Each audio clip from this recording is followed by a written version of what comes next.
Imagine waiting 2 weeks to know if you got a like or not, or a thumbs up. In the decades before the internet, people made comics, and we reached out to each other. What was it like? This is the Sequential Artists Workshop, and these are the 90s mini comics oral history archives. Come join us as we take a longer look at those analog days when communication was a lot slower, maybe more deliberate, maybe more reckless. Who knows? It was just different. Join us as we take a look and really notice how much things have changed. Come join us on the socials. Sometimes it's Comics Workshop, sometimes it's Saw Comics. Either way, come check us out and welcome. Hi, everyone. This is our next interview in our 90s mini comics oral archive history project. We are meeting today with David Lee Ingersoll. And yeah, I'm excited to get into it. All right. I'm happy to be here. Thanks for having me. Yeah. All right. So we'll start off with an easy one. Please say your name, the date, and where you are recording from. My name is David Lee Ingersoll. I am in Seattle, Washington, and the date is August 8th, I think. Yeah. And what are some comics publications that you created or were a part of in the pre-internet era? I created I did 3 main mini comic series: the Cheap Thrills, the Highly Unlikely Adventures of Moe Detritus, and the Davy Thunder Jack Lightning show, which I did with my brother. I also contributed illustrations to Factsheet Five and a lot of stuff in high school comics's miscellaneous anthology series that a lot of people put art and stories in. Nice. All right. And what are some locations that you worked from in the 80s and 90s? I worked from Santa Rosa, California. I primarily did this for about 2 years, and after about 2 years, I made a submission to a new publisher who was starting to publish black and white comics, and I ended up getting a contract doing a series called Misspent Youths, using some of the characters that had been in my mini comics, and I did 5 issues of that.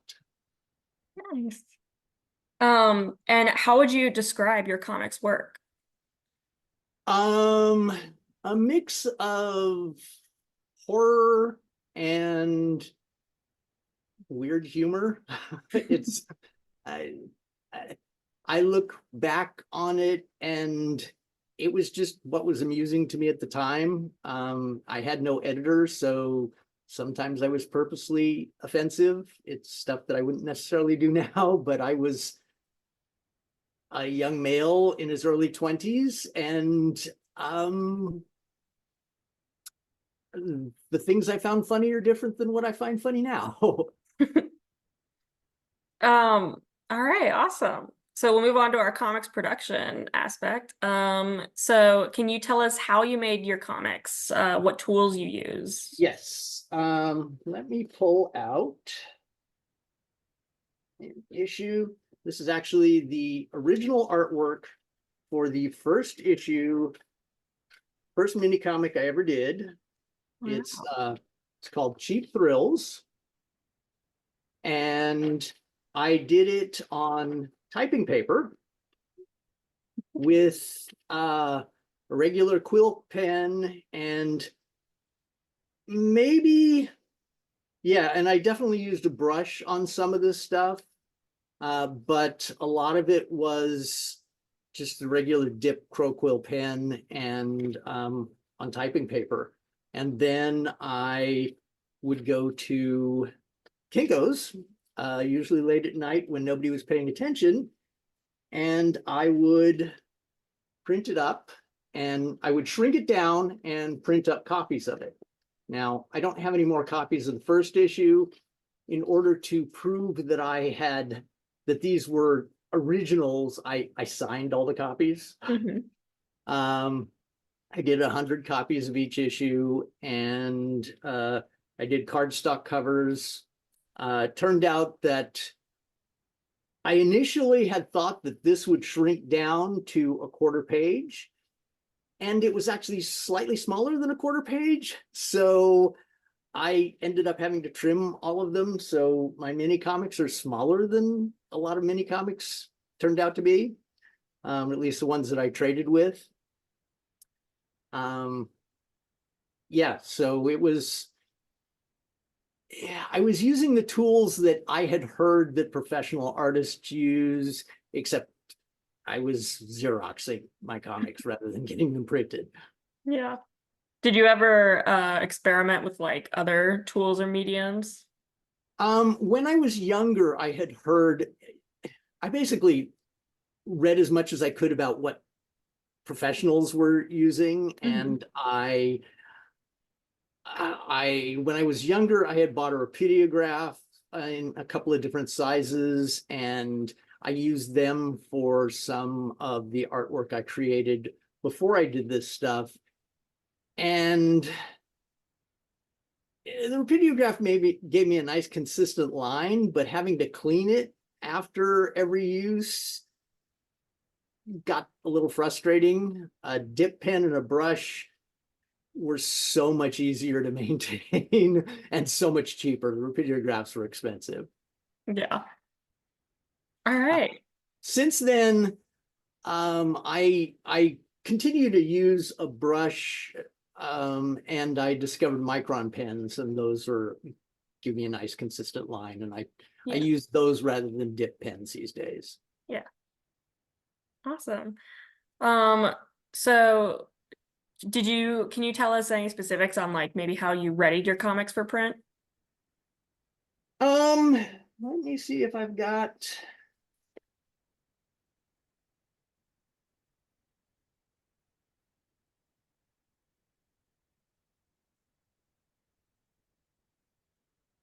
Yeah, I would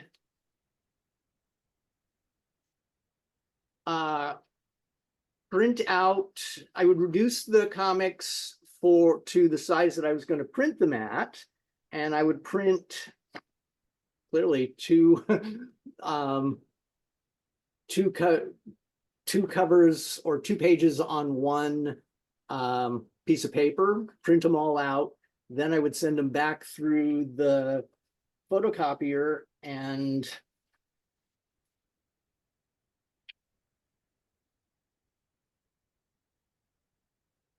just it usually took 2 or 3 times of me sending it through to make sure that I got the right sizes on the right pages, and it was not upside down. The thing that I liked about Kinko's is that, especially late at night, is there was hardly anybody there. I could experiment. They weren't paying as much attention as current photocopy places might do, so I could end up making more copies and make more mistakes than I actually got charged for. So that was nice. How else did I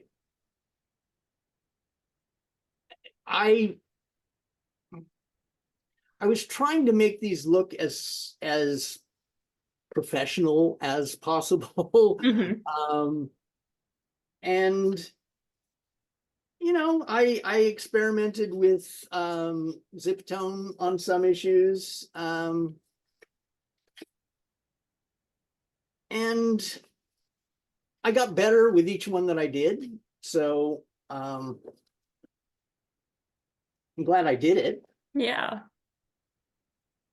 Yeah, that's awesome. So can you tell us like how many you printed, or how many did you print of your first mini comic?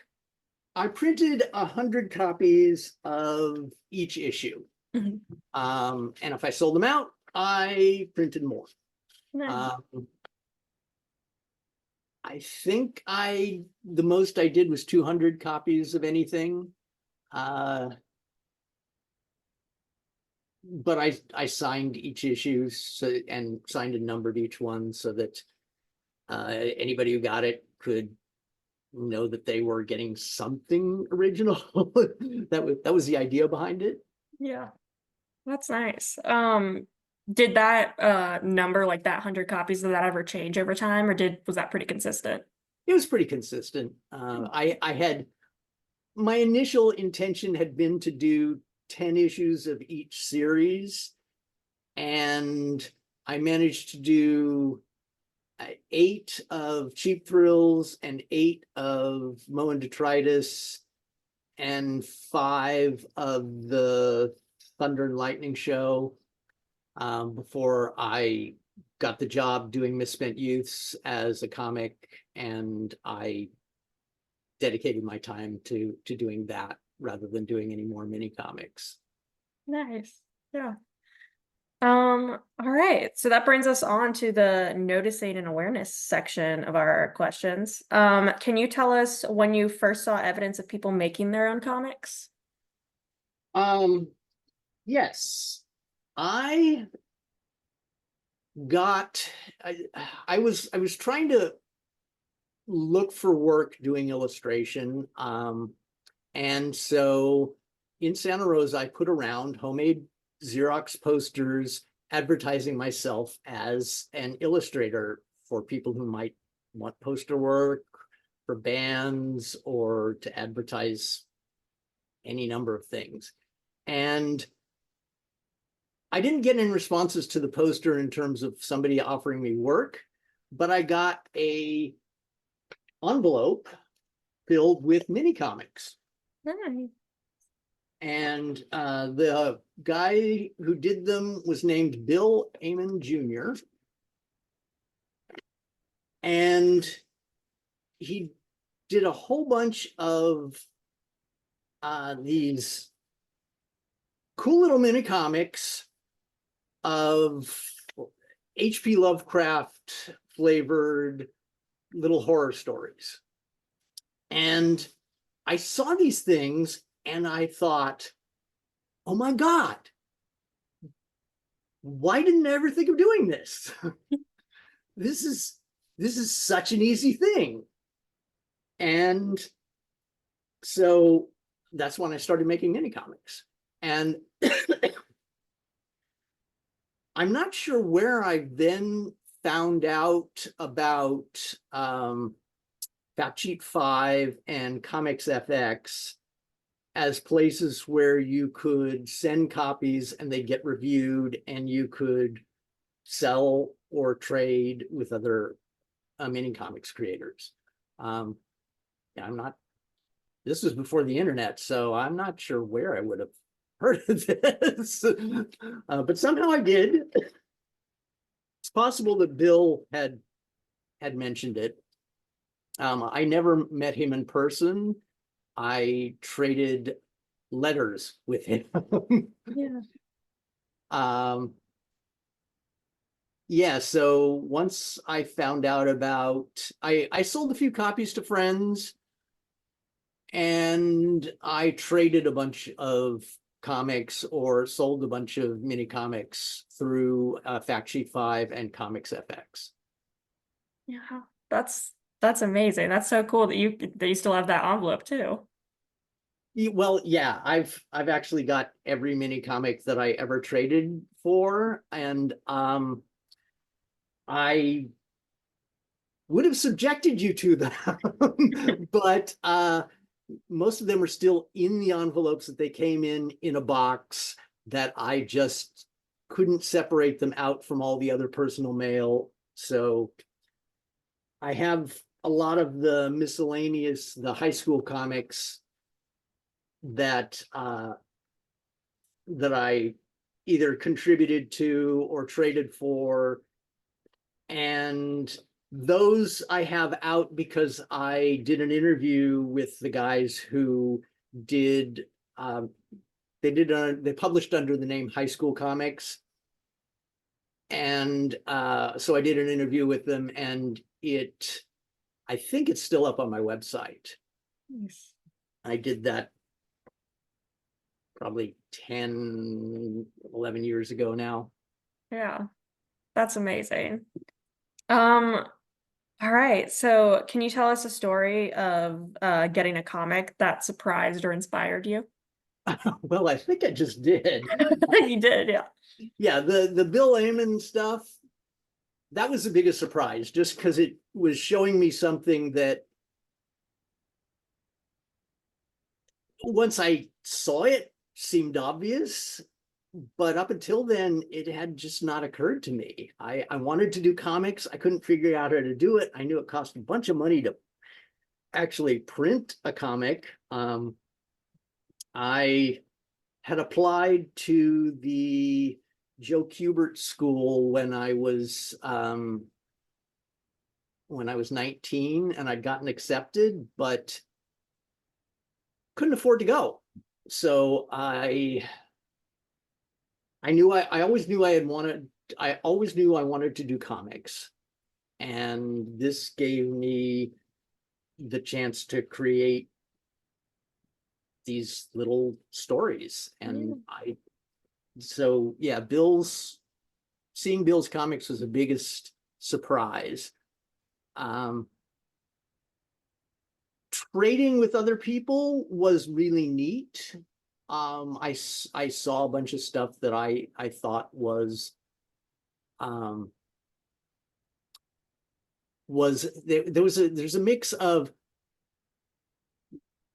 stuff that's really crude and some stuff that's very professional looking, and you could sometimes see it in the same publication.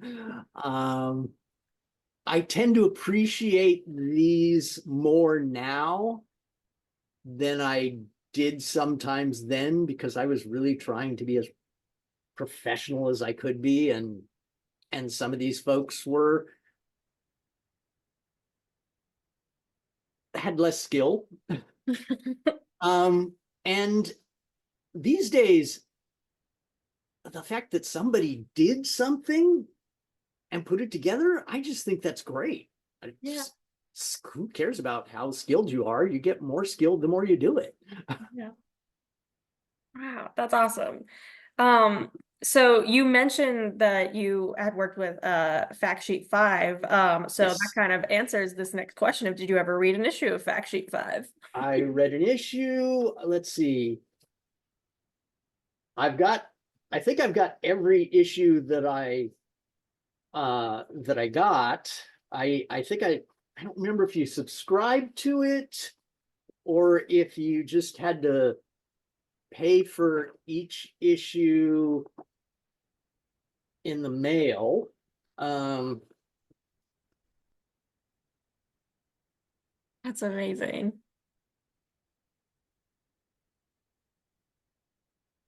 And somewhere in here, I'll show it when I get to it. I did a cover for them.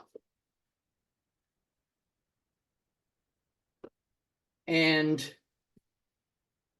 it's really neat seeing that some folks, like this guy, this is Jeff Gaither, he continues to do art. I found him on Facebook, and it's always nice to see that people are still active. Yeah. And I think I must have put the issue that I did the cover for somewhere else, so I can't show it to you. That's fine. That's really cool though. Yeah. Did you ever, I feel like I could probably answer this question for you, but did you ever order a comic or write to anyone as a result of seeing it in Factsheet 5, SBC, Comics FX? I did. I would read the reviews of just about everything in Factsheet 5, and especially the comics reviews, so that I could, if there was something I was interested in, I'd send them money, or if they said they would trade, I would send them one of my mini comics. Yeah. Yeah, people actually sent cash through the mail, which I'm a mailman now. I never see cat. I never feel anything like 2/4 in an envelope anymore. Yeah. All right. So yeah, did you ever advertise in one of the above, or was your work reviewed? My work was reviewed. Everything that I did got a review. I remember one issue of Factsheet Five where Ed Vick reviewed the issue and complimented the story and gave a warning that I used curse words repeatedly in that issue. Yeah, I didn't contribute any illustrations to Comics FX, but I did contribute both. I got asked to do the cover by Mike Gunderloy. I sent in illustrations that he could use anywhere as filler. And I believe he used everything that I sent him at some point. Yeah, that's awesome. Cool. So in terms of community, which is our next section, can you tell us the story of how you met your closest friend or peer in comics? Well, let's see. The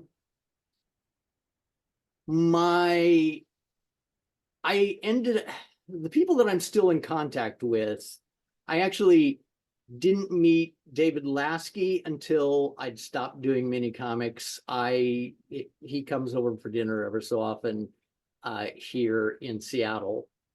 And he's probably the longest known friend I've got in comics, except for my wife, who outside of mini comics, we were put together on a project by a publisher, and she wrote the story. I drew 2 issues, and the publisher went under, so the book never got published.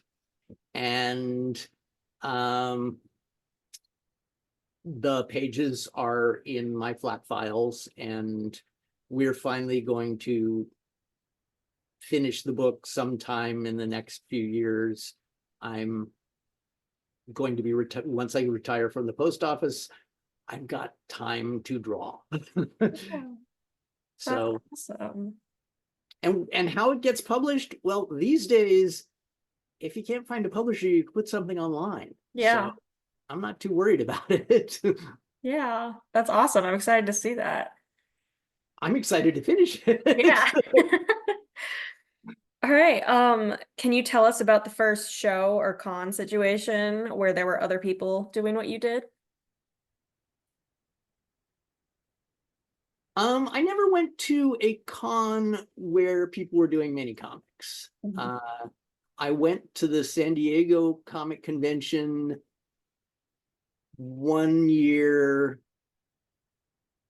to see if I could find work doing comics, and my work might have worked for an underground publisher, but it was not slick enough for any of the majors. And honestly, I'm a bit of an introvert, so just sticking my portfolio in front of people was really difficult for me. Yeah. So I didn't show it to that many people. The best advice I got was from an editor who said, well, your work isn't quite mainstream. There's 2 ways you could break in. You can either figure out how to draw like the mainstream guys, or you can develop an audience of people who are fans of your work as it is. So I figured if I was going to do anything, I'd do it the second way. Yeah. And I moved on. Most of the artwork that I have done in the last few years has been for role-playing games. I've done illustrations for a number of Call of Cthulhu manuals and supplements. So that's mostly where my work has been. In print, I maintain a website, and there's all kinds of stuff up there. Yeah. How does that work in like your RPG illustrations? How does the process for that kind of vary from your comics work? Well, I would get contacted with an assignment. They'd tell me how many illustrations they wanted, what's page size, and usually I had one publisher who was very specific about what he wanted in each illustration. And I've had others who would send me the scenario, tell me how many illustrations they wanted, and then I would send them sketches of what I thought would be interesting, exciting illustrations, and then they'd approve them or ask for changes. And then I would create the art, scan it, and send it to them to be printed. Back when I was doing Misspent Youths, I sent the physical artwork to the publisher to have them photographed. And yeah, Misspent Youths was great because there was really no editor. He just took what I sent him and printed it. Nice. All right. So can you tell us when you felt most connected to the comics community or least connected or both? I felt most connected when my wife and I started doing a magazine. It was an anthology magazine that we called GLYPH. Just a minute, I will grab a copy. Nice.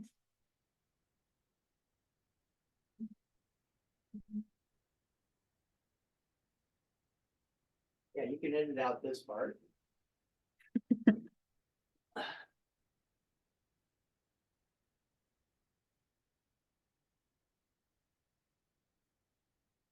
All right. And Sarah had done a miniseries called Billy 99 and had written some stuff for both DC and Marvel and Warp Graphics. And so she had contacts with people in the comics industry. She was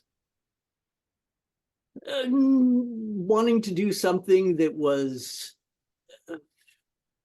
more of a co-op than comics were being done at the time. So we were trying to do these anthology magazines, and we did both.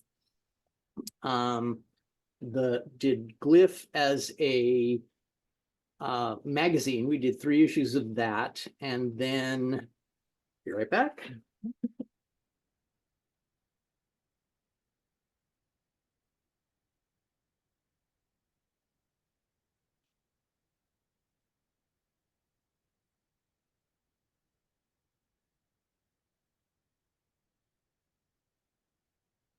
And then we did GLYPH as a free tabloid that we distributed around Seattle.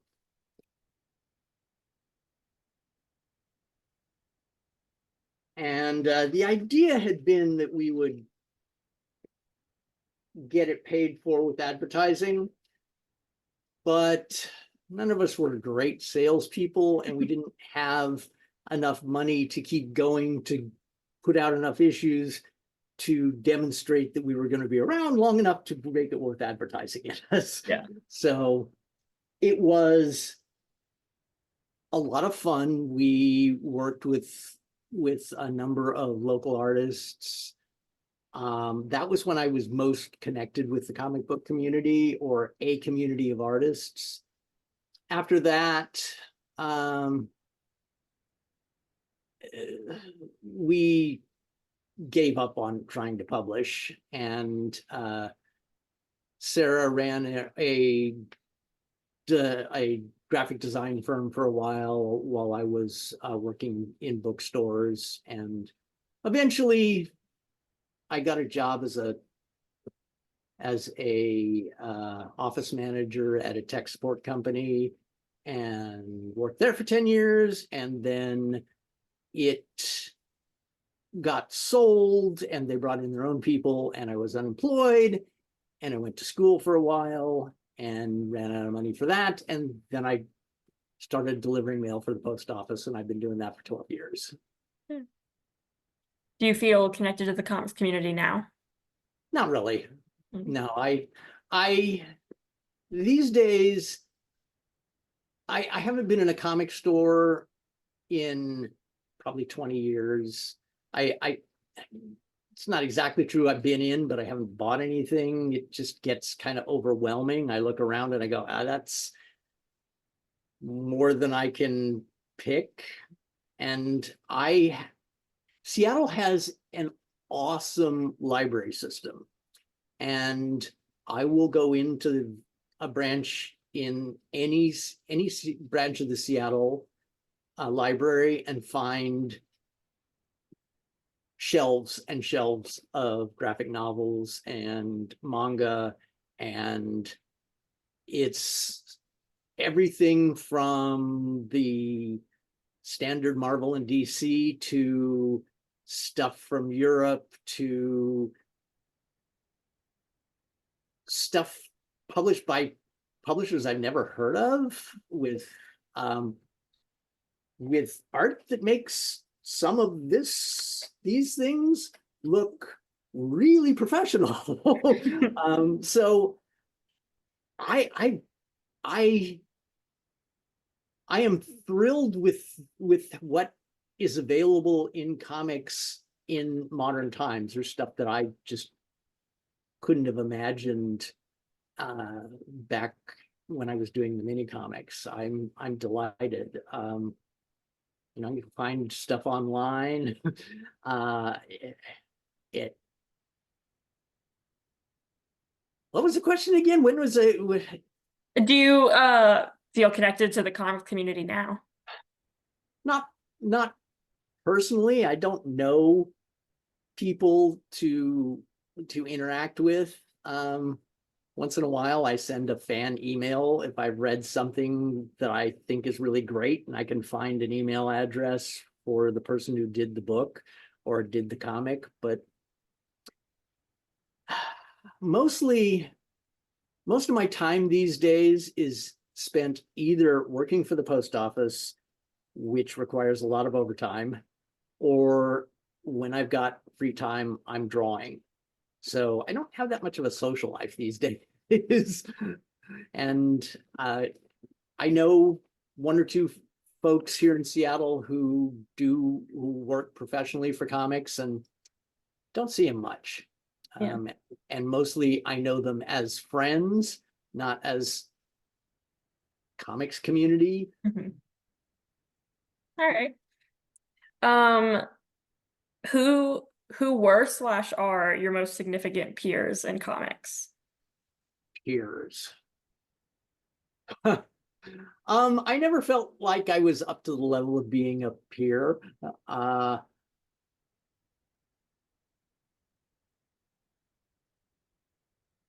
Yeah, I'm proud of the work that I did, and it's better than I can look back at it and see it as being better than I thought at the time.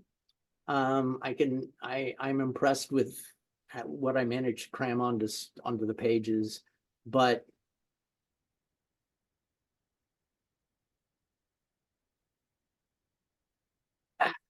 I always felt like I was just starting out. So I don't really feel like I had any peers because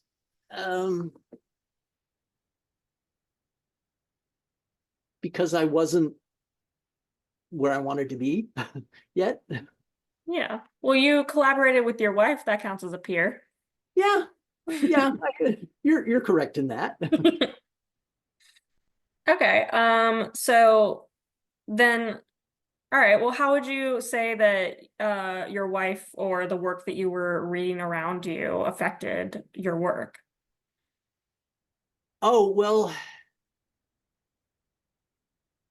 I take inspiration from everything that I read. Either I see something that is someone who is someone who has skills that I don't have, and that's inspiring. Someone who draws in a way that I don't, and I am impressed by how they manage to do what they do. Sometimes it's just amusing. I read a book recently called Murder Falcon, which is a graphic novel about heavy metal saving the world from giant monsters. And the way that book was paced was brilliant. I was really admired the craft of the way that the guy did the story. I'm not a fan of heavy metal, but he would do things in the story that would have me just go, wow, I'm so surprised. That is so cool. So, I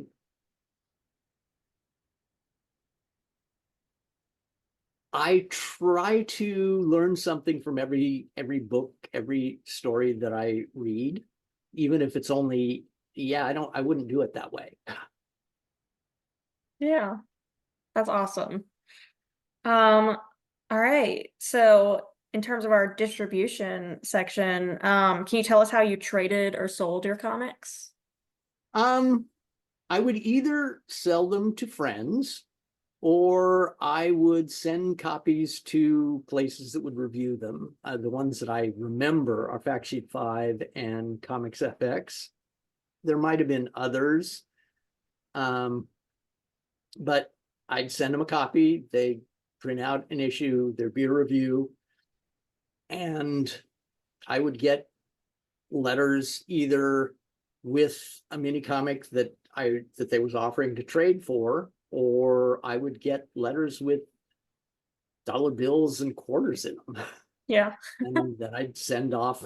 I'm pretty sure I just charged 50 cents an issue. I don't remember what postage was then, but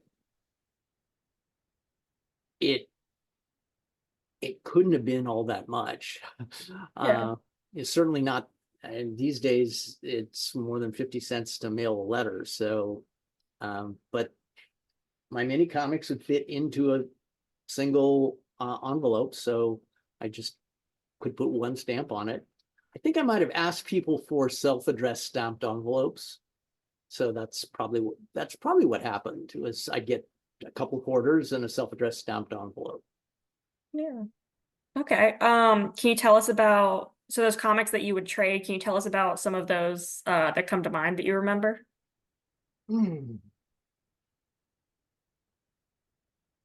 Well, there was the miscellaneous comics that they were anthologies of whatever they found amusing. No Frills Man. There was a book called All Cover Comics, which was basically joke covers of possible comic books. I contributed a few. Once I saw that, I contributed a few of my own cover images. I tended to I tended to order horror and fantasy comics. I don't remember any specific ones right now. That was one of the reasons why I was going to go through those old letters, is to see what I could find. But yeah, there were some interesting science fiction comics that I wish I could show you. I don't remember. I remember being fascinated by some of what I saw. I don't remember the specifics now. Yeah, that's all right. Did you ever feel connected to a particular store or venue that supported you and your community? When I was a kid, before I was doing mini comics, my brother and I found our first comic book store called it was called Paralandra. And my mom had always encouraged us to read anything we wanted. And we had adult library cards when we were 10 years old. We were starting to have money from delivering newspapers. And so my mom went into the comic book store and said, let them buy whatever they want. And that meant that I was buying the Fabulous Furry Freak Brothers and Heavy Metal Magazine and Creepy and Eerie Magazine and just anything that I found entertaining. I discovered all kinds of stuff other than Marvel and DC superheroes. Yeah. And I really enjoyed Marvel and DC comics. I enjoyed superheroes, but I didn't think I would really be drawing that sort of stuff. I was more interested in drawing the Warren horror stories or the weird stuff like the Freak Brothers. Yeah. All right, great. Were you ever a part of any distribution collective like Puppy Toss, or did you ever submit to small distributors like Fandom House or Spit and a Half? No, I don't think I heard of them. Okay. If I had, I probably would have, but I'm pretty sure all I knew about was Factsheet 5 and Comics FX. Yeah. All right. All right, then that brings us to our final section, which is our wrap up. What do you miss about that time? I miss interacting with other artists. I miss discovering stuff in the mail. I miss sending stuff in the mail.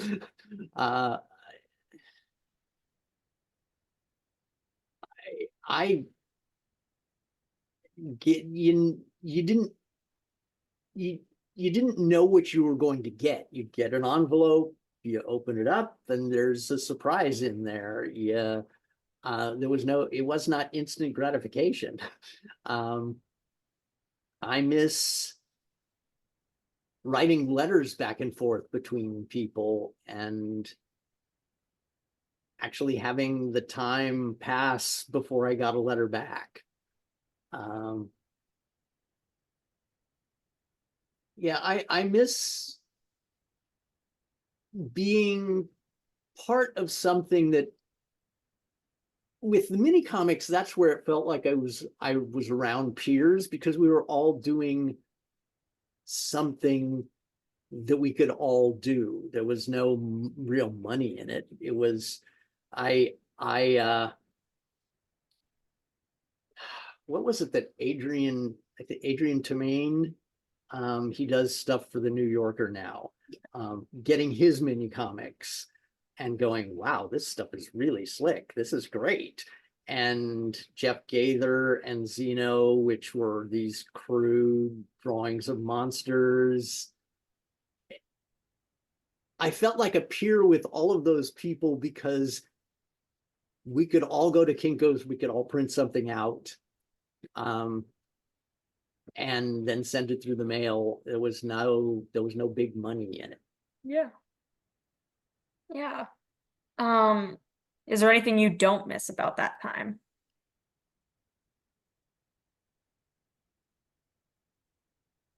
Not that, I mean, like I said, there is so many more comics available now than I ever would have imagined at that time. So I'm really glad that I'm living now and have access to that now and can put stuff online if I want. But that was a time of life when I was generally having a good time anyway, and not, I mean, I was kind of poor, but I was able to support myself, and I had a lot of friends in the physical world. I was part of I had a fairly tight group of friends that I had known since high school, and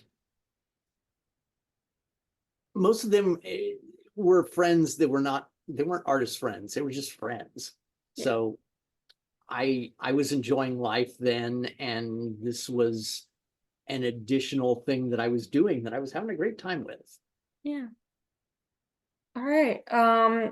Can you tell us one more memory or anecdote around that time that comes to mind?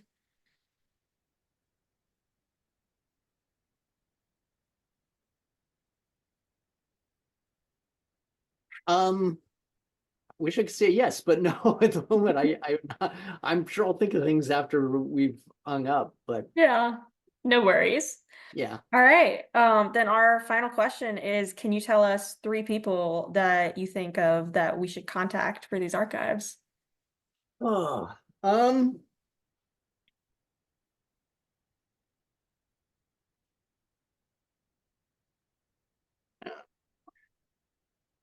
the high school comics guys would be good. And if you haven't, and actually here's a list of people who contributed.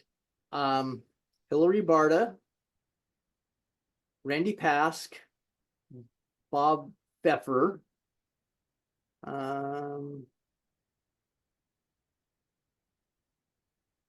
Tim DeGroot,